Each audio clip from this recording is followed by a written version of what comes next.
मजबूरी इंसान से क्या कुछ नहीं करवा देती है। आपने ऐसी मजबूरियां बहुत सी सुनी होंगी। किसी को पैसे की मजबूरी है, किसी को जान बचाने की मजबूरी है, किसी को कानूनी लड़ाई लड़ने की मजबूरी है। ना जाने कितनी ही मजबूरियां इंसान से वो सब कुछ करवा देती है जो शायद वो जीवन में कभी भी करना ना चाह रहा हो, लेकिन मजबूरी के तहत वो वही सब काम करने लगता है, क्योंकि मजबूर इंसान वो सब काम भी कर देता है जो कि शायद उसने जीवन में कभी भी ना करने की ठान रखी हो। एक मजबूरी एक इंसान से मतलब कि उस काम को भी करवा देती है जिसके बारे में उसने ज़िंदगी में कभी सोचा भी नहीं होगा। और फिर जब वह उस काम को करता है उसको लगता है कि समाज में उसकी चारों तरफ थू थू हो रही है, लेकिन भाई वो मजबूर है, वो करे तो करे क्या। और कभी कभी उन मजबूरी के कारण उसके शरीर को कुछ ऐसी लत भी लग जाती हैं कि उस लत को चलाए रखने के लिए वो खुद मजबूर हो जाता है। दोस्तों, आज की इस कहानी में एक महिला अपने पति की जान बचाने के लिए कुछ ऐसा कर देती है कि वह अपने गांव के उस बड़े जमींदार के सामने अपने शरीर को सौंप देती है। और वह जो जमींदार है वह उसकी उस मजबूरी का इतना नाजायज़ फ़ायदा उठाता है। वह उसके साथ ही वह उसकी जवान बेटी के साथ भी कुछ ऐसा ही करना चाहता है, लेकिन वह जो महिला जब इस बात को जानती है कि उस जमींदार ने उसकी बेटी पर गलत नज़रें उठाई हैं, फिर तो वह एक ऐसा कदम उठाती है जिसके बारे में आप लोग भी जानकर हैरान रह जाएंगे। दरअसल आज की घटना में हम आपको बताने वाले हैं कि कैसे उस महिला ने उस जमींदार से उस मजबूरी का जो तल्ला छुड़ाया, उसने अपनी बेटी की इज्जत को बचाया और खुद भी बच गई। आखिर उसने क्या क्या काम किए, कैसे खुद को बचाया, कैसे अपनी बेटी को बचाया, बड़ी ही रोमांचक कहानी। आपसे उम्मीद है आप इस कहानी को अंत तक ज़रूर देखेंगे। नमस्कार, आदाब, सत श्री अकाल दोस्तों, स्वागत है आपका हमारे यूट्यूब चैनल किस्से क्राइम के। और दोस्तों, आपसे वही प्यार भरी गुजारिश, आगे बढ़ने से पहले हमारे चैनल को सब्सक्राइब करना, नोटिफिकेशन की बेल को दबाना बिल्कुल ना भूलें। दोस्तों, हम लोग फेसबुक पर हैं, हमको फॉलो करना बिल्कुल ना भूलें। और आज का बेहद ही हैरान करने वाला मामला सामने आया है कानपुर उत्तर प्रदेश से। दोस्तों, कानपुर का एक देहात क्षेत्र जहां पर बहुत सारे गांव रहा करते हैं, इन्हीं गाँव में वह जो महिला सरोज है जिसकी उम्र करीब 36 साल है, वह महिला यानी कि अपने पति के साथ वहाँ पर रहती तो है। उसका जो पति है वह पति एक कंपनी में नौकरी किया करता है, इलेक्ट्रीशियन की। उसकी जो तनख्वाह है ज़्यादा तो नहीं होती है, लेकिन वह अपने परिवार का अच्छे ढंग से भरण पोषण करने में जुटा हुआ है। उस आदमी को खांसी वगैरह की दिक्कत रहती है, वह लगातार खांसता हुआ रहता है, यानी कि उसको परेशानी तो है, लेकिन डॉक्टर से दवाइयाँ लेकर वह अपना मतलब इलाज लेता रहता है और ठीक होता रहता है। यहाँ पर उसका इसी प्रकार से जब ये हिसाब किताब चल रहा है, एक दिन अचानक उसकी तबीयत बहुत ज़्यादा ख़राब हो जाती है। अब तो उसकी जो खांसी है, खांसी के बाद उसको उल्टियाँ होने लगती हैं और उस उल्टियों में थोड़ा सा ब्लड भी आ जाता है। इस पूरी स्थिति को देखकर उसकी जो पत्नी है वह पत्नी बहुत ही ज़्यादा घबरा जाती है। सरोज अब अपने पति को हॉस्पिटल लेकर जाती है और वहाँ उसका डॉक्टर से जब उसके चेकअप कराए जाते हैं, उसकी जांच पड़ताल की जाती है, तब जाकर एक भयंकर रोग उन लोगों के सामने आता है। दरअसल डॉक्टर साहब बता रहे होते हैं कि उनके जो पति को यानी कि फेफड़ों का कैंसर है और लंग्स कैंसर होने की वजह से वह ज़्यादा दिन तक जीवित तो नहीं रह पाएंगे, लेकिन अभी अभी इनकी जान बचाने के लिए इनको मतलब जो मुख्य दवाएँ हैं, जो तरीका है, जो ट्रीटमेंट है वो तो लेना होगा। और यहाँ पर वह ट्रीटमेंट के बारे में भी सरोज को बताते हैं कि सरोज, इनका जो ट्रीटमेंट है वह काफ़ी महंगा भी है। अब इस पूरी स्थिति को वह जो सरोज बिल्कुल आम औरत, एक आम परिवार की वह औरत, वह ज़्यादा पैसा कहाँ से लाए भाई। वो तो रोज़ाना वही मजदूरी करने वाले लोग यानी कि कमाते हैं और खाते हैं। अब उनके पास इतना पैसा कहाँ से आए। वह इस पैसे की टेंशन को लेकर जैसे तैसे उनके पास जो जमा पूंजी थी वो खर्च करके हॉस्पिटल से आ तो जाती है, लेकिन अपने जो पति की दवाइयाँ हैं उनको तो ले आती है। अब वह अपनी उन दवाइयों से यानी अपने पति की जान तो बचा लेती है, लेकिन वह उन दवाइयों को कब तक चलाती, निर्धारित समय पर वो दवाइयाँ भी ख़त्म हो जाती है। अब जो सरोज है जिसके घर में उसकी करीब 18 साल की बेटी भी मौजूद है, वह बेटी सीमा से वह कह रही होती कि बेटी, अब तेरे पिता की जान कैसे बचाएंगे भाई। अब तो ये दवाइयाँ तो समाप्त हो ही रही हैं, अब ये जब ख़त्म हो जाएंगी फिर आगे की दवाई कहाँ से लाएंगे। अब तो वो माँ बेटी यानी कि उनके पास जो भी उन्होंने यानी कि सोने की कोई वस्तु बनवा रखी होगी शायद, क्योंकि महिलाएं ऐसी चीज़ों को छुपा कर रखती हैं अपने घरों में। अब तो वो बेटी भी और अब वह जो सरोज है वह भी उन सब चीज़ों को निकाल कर लाती है, यानी कि अपने कानों के कुंडल वगैरह जो होते हैं, नाक की जो वो जिसको लौंग बोलते हैं, मतलब कि अपनी हर चीज़, यहाँ तक कि मंगलसूत्र को भी गिरवी रख देती है और फिर वहाँ से जो पैसे मिलते हैं उनसे अपने पति राजेश की जान बचाने के लिए उन यानी दवाइयों को खरीद कर लाती है। अब यहाँ पर राजेश की जान थोड़ी स्थिर तो हो गई है, लेकिन उसका बच पाना बहुत ही मुश्किल हो गया है, क्योंकि उन दवाओं का सेवन करने से अब तो उस आदमी यानी राजेश के जो सर के जो बाल है वो भी उड़ने शुरू हो गए, जो भौं के बाल है वो भी मतलब कि उड़ने शुरू हो गए। वह जो दवाई है उनके शरीर में कुछ इस प्रकार का रिएक्शन कर रही होती है। लगातार वह जो व्यक्ति है राजेश बहुत ही ज़्यादा परेशान और दुखी हो रहा होता है, लेकिन वह करे कि तो करे क्या, वह इसी प्रकार से परेशानी को भुगत रहा है और बस उन दवाइयों को खा रहा है। लेकिन अब वह दवाइयाँ भी ख़त्म होनी है, क्योंकि भाई डेली 5-6 गोलियां लगातार लेना, आखिर वो दवाई कितने दिन चलेंगी। यानी कि अब जो वह महिला सरोज है वह राजेश की उन दवाओं को अब कहाँ से खरीद कर लाए। यहाँ पर सरोज अपनी बेटी सीमा के साथ बहुत ही ज़्यादा दुखी और परेशान है। अब उनके पास कोई खेत क्यार नहीं, कोई ज़मीन का टुकड़ा नहीं जिसको वो बेच दें, और अगर वो अपने उस घर को भी बेच देंगे तो वो लोग रहेंगे कहाँ, कहाँ उस आदमी को कहाँ पर लेकर घूमें। अब राजेश भी अपनी पत्नी से कहता है कि उसको मर जाने देना, मत दिलाओ दवाई, अगर उसको टाइम पर दवाई नहीं मिलेंगी तो उससे ज़्यादा क्या होगा, वो मरेगा तो सही, कोई बात नहीं भाई, जाना तो एक दिन है ही। अब राजेश बड़ी ही हारी हुई बातें करता है। उन बातों को सुनकर वे जो माँ बेटी हैं बहुत ही बुरी तरह से रोने लगती हैं और बार बार राजेश से कहती हैं कि आप इस तरह की बात ना करो तो बढ़िया ही है, क्योंकि कोई भी महिला अपने जीते जी अपने सुहाग को कैसे मिट जाने दे। अब ये बड़े परेशानी बन जाती है उसके महिला के ऊपर। वह महिला को अचानक ध्यान आता है कि हाँ, इस गांव में एक बड़ा जमींदार रहता है। अब तो वह अपने पति से अनुमति लेती है और उस जमींदार के घर पर पहुंच जाती है।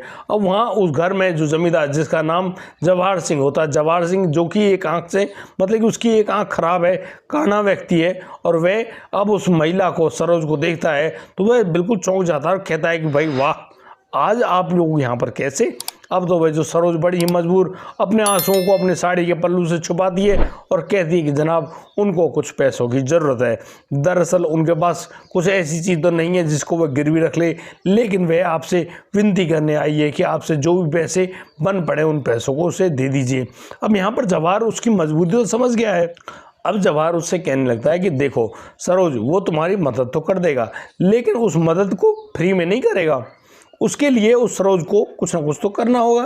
अब यहाँ पर सरोज कहती है कि जनाब जो भी आप कहोगे वो सब कुछ करने के लिए तैयार है। अब यहाँ पर फिर दोबारा जो जवाहर है वो पूछ रहा है कि देख लो, तुम जो कह रही हो उसको पूरा जरूर करना, क्योंकि तुमने कहा है कि तुम सब कुछ करने के लिए तैयार हो। अब इस बात को सुनकर वह जो महिला है वह सरोज बड़ी ही तसल्ली से आहें भरते हुए कहती है कि हाँ, उसने हर चीज़ को देख लिया, सोच लिया, समझ लिया, और वह अब तुमसे फिर कह रही है कि वह तुम जो कहोगे वही सब करेंगे। अब इस बात पर वह जो जवाहर है वह बहुत ही राज़ी होता है और वह उस महिला को यानी कि 5,000 रुपये निकाल कर दे देता है और कहता है कि एक काम करो, ये पैसे ले जाओ और दवाइयाँ लेकर आना राजेश के लिए, राजेश की जान बच जाएगी। और एक काम करना, जब दवाएं ले आओ यानी कि रात के 10 बजे के बाद उसके पास ज़रूर आना, ताकि वो तुमको और भी पैसे दे सके। अब यहाँ पर वह जो महिला है उस जवाहर से पैसे तो लेकर चली गई अपने घर। अब वह अपने पति राजेश के लिए दवाई तो लेकर आती है और दवाई लेकर आने में वह थोड़ी लेट भी हो जाती है। अब तो जो जवाहर सिंह है वह एक आदमी को भेजता है, भाई उस महिला सरोज को बुला कर लाओ। लेकिन जैसे ही वह व्यक्ति वहाँ पर जाता है सरोज उसको घर में नहीं मिलती है। दरअसल वहाँ का ताला लगा हुआ होता है। अब वह ताला लगा हुआ जानकर आकर जवाहर सिंह को बताता है कि वह महिला अपने घर में है ही नहीं। अब तो वो लोग सोच रहे होते हैं कि शायद वह अपने पति को दिखाने गई है, हो सकता है वहाँ पर भाई टाइम लग जाए। लेकिन अब इस प्रकार की पूरी हालात को वह देख तो रहा है, लेकिन वह इंतज़ार कर रहा होता है कि कहीं ना कहीं वह सरोज उसकी बात को नहीं टालेगी। और दोस्तों होता अभी कुछ ऐसा ही है। रात के 10 बजे के करीब वह जो सरोज है वह अपनी साड़ी को पहने हुए सीधी पहुंच जाती है उस जवाहर सिंह के बंगला पर। और दोस्तों जैसे ही वह वहां पर आई है, अब सभी लोग उसको रास्ता दे देते हैं और वह जो सरोज है सीधी पहुंच जाती है उस जवाहर सिंह के कमरे में। अब जो जवाहर सिंह है बिल्कुल जिसकी उम्र करीब 52 साल होती है, वह उस सरोज को देखकर बहुत ही हैरान होता है और वह कह रहा होता है कि अरे उसने तो सोचा था कि जो सरोज है वह 5,000 रुपये लेकर भाग गई है, अब पता नहीं आएगी या नहीं आएगी, लेकिन तुम तो बहुत ही ईमानदार निकली। भाई बड़ी कमाल की बात है, तुम अपने पति को ऐसे ही नहीं मरने दोगी। कोई बात नहीं, हम तुमको पैसे तो देंगे, लेकिन उन पैसों की तुम्हें कीमत चुकानी होगी। अब तो सरोज समझ तो गई थी सारी कहानी को। वह उस व्यक्ति से कहती है कि ठीक है, वह कीमत चुकाने के लिए तैयार है, आपको जो करना है वो सब कर लीजिए। और दोस्तों अब तो वह जवाहर सिंह जो कि एक धंधा बन गया था, क्योंकि पहले से ही शराब पी रहा है, अब तो वह सरोज को अपने पास बुलाता और उस बेड पर लेटाकर उसके साथ वही गलत काम करना शुरू कर देता है। दोस्तों यहाँ पर जो वह लड़का, अब यहाँ पर वह जो व्यक्ति जवाहर सिंह जो कि उम्र में तो 52 साल का है, लेकिन जब वह संबंध बनाता है उस संबंध बनाने की प्रक्रिया में बिल्कुल नए जवान लड़के जैसी भूमिका निभा रहा होता है। और यहाँ पर वह महिला सरोज जो कि सोच रही होती थी कि वह जो व्यक्ति है भाई 52 साल का है, ज़्यादा कुछ क्या कर पाएगा, लेकिन यहाँ उसने उस सरोज की चीखें निकाल दी थी। और दोस्तों जिस प्रकार से वह उसके साथ संबंध बना रहा है, कहीं ना कहीं वह जो महिला है वह सोचने लगती है कि यार इसने तो उसकी हालत ही बिगाड़ दी। लेकिन अब होना क्या था, जब वह अपने पूरे काम को कर देता है उसके बाद वह उस महिला को 35,000 रुपये भी देता है और कहता है कि ये लो पैसे, और इन पैसों को अपने पास रखो, अपने पति की मतलब दवाई गोली कराओ। और हाँ एक बात याद रखना, जब भी उसके पास उस जवाहर सिंह का बुलावा आए तो वह तुरंत चुपचाप वहाँ से आकर उसके कमरे में उसको सेवा देकर जाए। अब इस बात के बारे में सुनकर वह जो महिला है वह अब चुपचाप उन रुपयों को लेकर अपने घर चली जाती है और अपने पति का इलाज करा रही होती है। लगभग 3 महीने गुजर जाते हैं। 3 महीने वह अपने पति की इलाज तो कराती है, लेकिन यहाँ पर डॉक्टर्स उसको बताते हैं कि उनके जो पति का जो कैंसर है वह 4th स्टेज पर है और अब उनके पति की जान बचानी बहुत ही मुश्किल है। और दोस्तों अचानक एक दिन जैसे कि वो आदमी राजेश अपने बिस्तर पर लेटा होता है, अचानक से उसको बहुत तेज़ खांसी आती है और उसी खांसी के चलते उससे उल्टी भी होते हैं और उस उल्टी में ढेर सारा ब्लड भी होता है, उसमें कुछ और भी चीज़ें होती हैं और इसी प्रकार से खांसते खांसते उस राजेश का दम भी निकल जाता है। दोस्तों यहाँ पर सरोज और सीमा बहुत ही बुरी तरह से चित्कार करने लगते हैं, रोने लगते हैं, परेशान है, क्योंकि भाई उनका एक पिता भी और एक पति दोनों ही मतलब कि अब तो दोनों बहुत ही बुरी तरह से रो रही हैं। एक लड़की के सर से उसके पिता का साया चला गया और एक पत्नी के सर से उसके पति का साया चला गया। बहुत ही ज़्यादा दुखी परेशान अवस्था में तो हैं और उनकी बस यही चित्कार वहाँ पर उठ रही हैं। जैसे तैसे वह महिला और वह लड़की यानी कि अपने पति का अंतिम संस्कार भी करवाते हैं। जब उनका अंतिम संस्कार हो जाता है यानी कि करीब उसकी मृत्यु के 12-13 दिन बाद एक दिन अब उस जवाहर के यानी कि बंगला से एक आदमी आता है और उस महिला से कहने लगता है कि जवाहर सिंह ने उसको याद किया है। अब तो जो वह महिला यानी कि जो सरोज है वह अपने कपड़े बदलती है और सीधी पहुंच जाती है उस जवाहर सिंह के बंगला पर। और यहाँ बंगला पर होना क्या था, वही शारीरिक संबंध उस जवाहर सिंह के साथ, और जवाहर सिंह उस पूरी प्रक्रिया को देने में बिल्कुल भी कसर नहीं काटता है। वह यहाँ दोबारा उस सरोज से पूछने लगता है कि उसको और भी पैसों की ज़रूरत है क्या, लेकिन वह सरोज कहती है कि नहीं, उसको कोई पैसे की ज़रूरत नहीं, दरअसल अब उसका पति ही इस दुनिया में नहीं रहा। इस बात को सुनकर वह जो जवाहर सिंह चौंकता तो है, लेकिन वह कहता है कि कोई बात नहीं सरोज, परेशान क्यों होती हो, वो है ना, वो तुम्हारे सभी खर्चों को निकाल देगा। और दोस्तों आज के दिन यानी कि संबंध बनाने के एवज में जवाहर सिंह उसको 1000 रुपये देता है। अब जिस प्रकार से वह सरोज उन पैसों को लेने से इनकार कर देती है, वह कहती है कि उसको पैसे नहीं चाहिए और तुम्हारी सेवा जब तक हो वह करने के लिए तैयार है। अब तो वह सरोज जैसे तैसे अपना गुजारा तो करने लगी है, लेकिन सरोज को एक दिन मालूम चलता है कि उसकी जो छोटी बहन है जिसकी शादी हो चुकी है उसकी तबीयत अचानक बहुत ज़्यादा बिगड़ गई है। अब तो वह अपनी बहन को देखने के लिए अपनी बेटी सीमा को अपने घर में छोड़कर यानी कि अपनी बहन को देखने के लिए उसके ससुराल के लिए रवाना हो जाती है। और दोस्तों उसी दिन उस जवाहर को ऐसा लगता है कि शायद वह गांव में आया था, तो वह सोचता है कि सरोज के घर पर होकर चले, लेकिन आज वहां पर वह जो सरोज तो मौजूद है नहीं। अब वह उस घर में तो आया है, यहाँ पर वह दरवाजे को जैसे ही खटखटाता है, यहाँ पर होती है सरोज की बेटी सीमा। सीमा दरवाज़ा खोलती है तो वह जो व्यक्ति है जवाहर सिंह ज़बरदस्ती उस घर में घुसने का प्रयास करता है और कहता है कि यार तुम कौन हो और वह सरोज कहाँ है। वह अपना नाम सीमा बताती है और कहती है कि वह सरोज की बेटी है और जो सरोज है वो अपनी बहन को देखने के लिए गई है।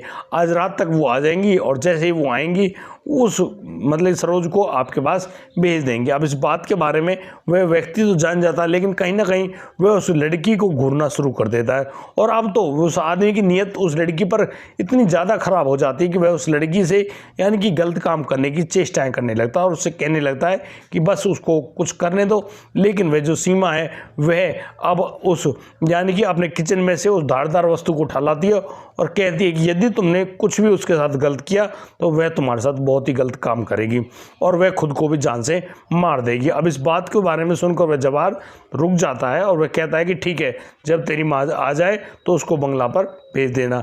जवाहर सिंह तो वहाँ से चला गया, लेकिन वह जो लड़की जिसकी इज्जत बड़ी ही मुश्किल से बची है वह बहुत ही ज़ोर से रोती है, मतलब दुखी तो हो रही होती है। वह अपनी माँ के पास फ़ोन कर देती है और अपनी माँ को आप बीती सारी बात बता देती है। अब तो जो सरोज अपनी बहन को देखने गई थी वह गुस्से में अपनी बहन के घर से चल निकलती है और सीधी आ जाती है यहाँ यानी कि अपने घर पर। यहाँ पर वह अपनी बेटी का ढाढ़स बंधाती है, उससे कहती है कि उसके रहते हुए कोई भी व्यक्ति उसको इस प्रकार की गलत निगाहों से नहीं देख सकता। अब यहाँ पर जैसे रात के 10 बजते हैं, अब तो सरोज का भाई उसके बंगला पर जाना ही था।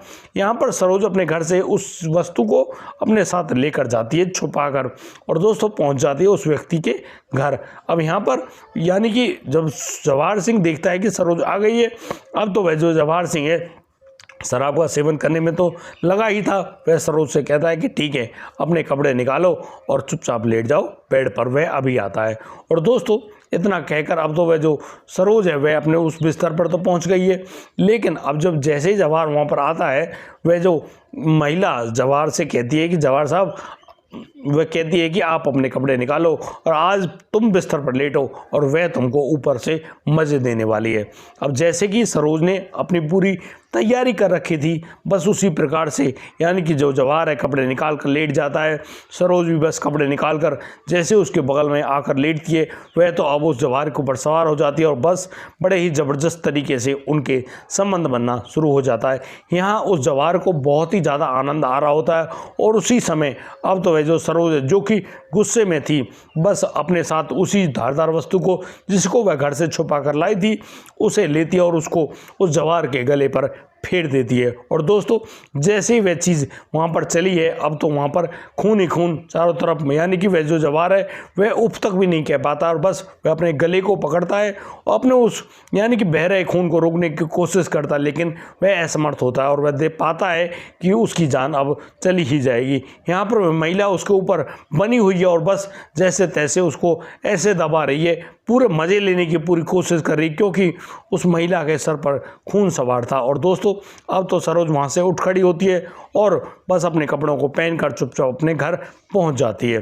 दोस्तों उस जवाहर सिंह के जो लोग थे वो समझते हैं कि भाई जवाहर सिंह सो गया है, कोई बात नहीं। अब जैसे ही वो लोग सुबह सुबह यानी कि उस कमरे में घुसते हैं, दरवाज़ा खोलते हैं, लाइट जलाते हैं, तो रोशनी में पता चलता है कि भाई यहाँ पर तो जवाहर सिंह की किसी ने हत्या कर दी है। आखिर उसके पास आया कौन था? यहाँ पर तो वह सरोज नाम की महिला आई थी और उसी ने इस पूरे हत्याकांड को अंजाम दिया है। वो लोग पुलिस के पास इन्फॉर्मेशन भेजते हैं, पुलिस भी अब मौका वारदात पे आती है और अब उस जो महिला है सरोज को उसके घर से गिरफ्तार कर लिया जाता है। यहाँ पर जो महिला पुलिसकर्मी है वो जब उस सरोज से कहते हैं कि हाँ सरोज तुमने ये काम किया है, तो सरोज बेधड़क होते बिना किसी डर से बिना किसी खौफ से कहने लगती है कि हाँ बिल्कुल, वह उन 40,000 रुपयों की कीमत चुकाते चुकाते थक गई थी, लेकिन इस इंसान की नीयत और इसके जो पैसे चुकने का नाम ही नहीं लेते। इस व्यक्ति ने उसकी बच्ची जो कि मतलब कि अभी तो बच्ची है उसके ऊपर भी नीयत ख़राब कर दी, उसकी इज्जत पर भी हाथ डालना चाहा। बस इसी वजह से वो उस रात गई और बस संबंध बनाते समय उसने उस जवाहर सिंह की जान ले ली। दोस्तों पुलिस ने उसको गिरफ्तार तो कर लिया, उसको अब जेल में भी लेकर गए, लेकिन यहाँ पर एक बहुत बड़ा प्रश्न खड़ा रह गया कि क्या उस महिला ने अपने बेटी की इज्जत बचाने के लिए जो कदम उठाया क्या वह सही था या गलत, या फिर जिस तरीके से वो उस जवाहर सिंह की जो नीयत ख़राब हो रही थी, पहले तो माँ पर और फिर बेटी पर ख़राब हो रही थी, क्या ये सही था या गलत? आप अपनी राय हमें हमारे कमेंट बॉक्स में अवश्य दें। और दोस्तों, आज के लिए सिर्फ इतना ही। अब दीजिए मुझे इजाज़त, मिलता हूँ कल, लाता हूँ एक और अनोखा मामला। तब तक के लिए आप बढ़िया रहें, बेहतरीन रहें, अपना और अपने परिवार का बखूबी ख्याल रखते रहें। जय हिंद, जय भारत।